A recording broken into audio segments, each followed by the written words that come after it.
Welcome, hello, and thank you so much for taking a little time to learn about family business survival in the time of the coronavirus. I've asked my colleagues, Mike Fassler and Nicole Zeidler, to share a little bit about their experience supporting family businesses through this current crisis. Mike and Nicole, thank you for taking the time to connect today. As consultants who work with families, we tend to focus on the long-term view, right? And that's sort of our go-to mindset with our clients. But in today's day, kind of the short-term survival is a little bit more pressing for a lot of people these days. So Mike, I know you've spent many years working with clients on blocking and tackling issues for their businesses. And so I'm curious from your experience, what are you seeing clients struggle with today, or how are you seeing them work to get their financial situation in order during this severe downturn? Stephanie, with what's been a very sharp downturn in many of our clients' top line, the most important strategy revolves around preserving cash and maintaining a workforce and maintaining that talent that's on board today. And that's a very delicate balancing act, okay? Certainly there's some support out there through some of through the CARES Act, Payroll Protection Program, the Economic Injury Disaster Loan Program, but some really, really tough decisions are being made, have been made, continue to be made around operating expense control, managing inventory levels, some cases across the board compensation cuts and/or layoffs, dividend reductions, or more often than not, elimination, deferral of capital purchases, you name it, all of those things that impact cash to make sure there's going to be enough cash to operate. And one of the challenges is we just don't know how long this is going to last. Yeah, no, these are really hard decisions. And I think it's hard for people to plan when they don't have that visibility into what the future is. And you were touching on the notion of balancing, how can we conserve our cash, but at the same time, how are we managing our important workforce on our team? So I know, Nicole, you've supported a lot of clients around personnel issues. So what are some of the fears maybe around that most need to be addressed? I kind of echo what Mike was saying. One of the biggest fears that I'm observing my clients experiencing is how to preserve some sort of workforce and continuity to be able to ramp back up once we are on the other side of all of this.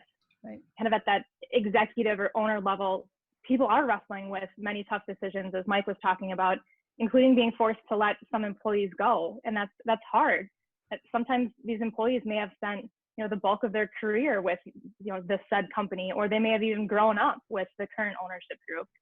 There's a lot of concern then around what the long-term effects those decisions will have on employee morale, on the company's reputation, and kind of their legacy moving forward. The other big concern I'm seeing is how to manage that fear itself, how to manage that uncertainty within employee groups. That everyone has been affected by this in some way, and everybody's reacting to it in their own way. So trying to manage kind of this roller coaster while also trying to keep your business going is a constant struggle for many employers, especially right now. And the other big thing I'm seeing is this issue of fairness within groups of employees, particularly if a group of employees have been asked to work from home while you're asking the other kind of portion of your staff to come to work every day. Right. Yeah, no, I've had a couple of clients talk to exactly that issue. It's like, wait a minute, you're paying them to stay home, and yet I'm supposed to come in. I have to be here every day. Right. That creates some tension there. And Mike, what do you see with respect to leadership and ownership teams? Like, one of the things that family businesses do well is that they get on the same page, right? They get to some alignment. And I think when you're making such difficult decisions, and as Nicole's touching on, the deep relationships that you have with your people, right? So sometimes you're making tough calls, which require that it's not just a reduction in workforce of sort of impersonal numbers. These are people that the family has a deep relationship with. So tell me a little bit about how you're supporting families through that alignment process. Yeah, alignment in the ownership group as well as the management team is critically important to making decisions in a timely manner. Mhm. Speed of decision making is really important. And as I've worked with my clients through some of these discussions, one of the most important things for the leadership teams to do is to come to consensus on what they believe to be true about the future. Mhm. Okay. Things are so uncertain, absent some consensus, they're going to struggle with making appropriate decisions. And then using those beliefs to craft 2, maybe 3 scenarios to forecast and plan for, knowing that it's probably not going to turn out that way, but it gives them a benchmark to measure against. Are we above the line or below the line as they go along, and knowing that they're going to reforecast, develop a new scenario at some point. So 3 big things: alignment on what we believe to be true, Right. speed of decision making, and the scenario work. Right. So just really playing with different stress contingencies, right? So you're making different scenarios under what circumstance so that you have some data. But yeah, at a certain point, you're working with so much uncertainty, which is really tough, And again, where I think that if you have a good base of trust for the family to work through that level of uncertainty, that's challenging. And so, Nicole, tell me a little bit about, how can a family and leadership team really rally their people together? I think, as you touched on, people individually are feeling some stress, and then they know their employees are feeling a lot of stress. So how do we, how can we have that experience of this shared, we can all get through this together? Can that strengthen a team somehow to cement maybe the culture for the future going forward? Mm-hmm. So the most successful method I've seen that's working to get everybody through all of this together is transparent communication. As Mike noted, again, there's so many uncertainties right now, and everybody knows that on every level. So employers need to find a balance between open communication with their employees, but not going to the other extreme and scaring them into thinking, the sky is falling tomorrow. It's also human tendency to fill in any gaps in information with our own versions of the truth, and we often use our own imaginations to fill in those gaps. So business leaders can try to curb this by providing communication and regular communication. As Mike said too, things are changing and things are changing rapidly, so you need to keep that communication going with your employees. I have several clients that have started doing weekly updates, whether by a recorded video or some other electronic communication, and then they send these out to the entire workforce. Yep. So what they're including is how the company is responding to these changing regulations and conditions, what they're doing to keep their workforces safe, and then what I think is most important is that they're thanking their employees. They're thanking them for showing up. They're thanking them for staying home. They're thanking them for their resilience and their dedication. So this is a good way, I think, to protect the company's culture then, especially for those that now have a huge portion of their work staff working from home, that they're not in the office or they're not together every day. Right. Yeah, you have to really be intentional about investing in that culture in Mm-hmm. that context. But yeah, great advice.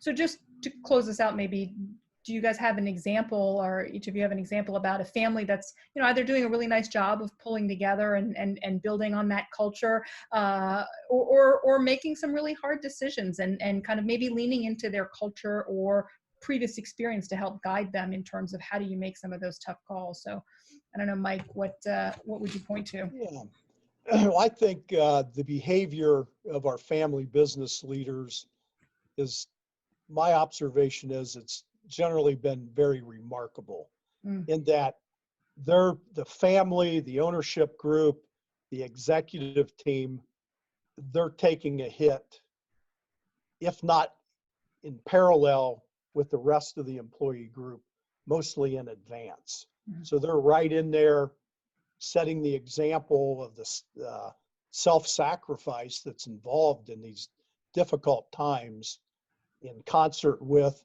or ahead of the employee group.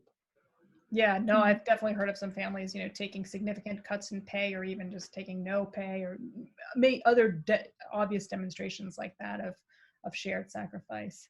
Nicole, what would you share? The family that came to my mind when you asked is doing something very similar to what Mike mentioned, that they're taking cuts right along with their employee group. But what they've also started doing, they've got a portion of their family working for the business and then another portion of the family that's not.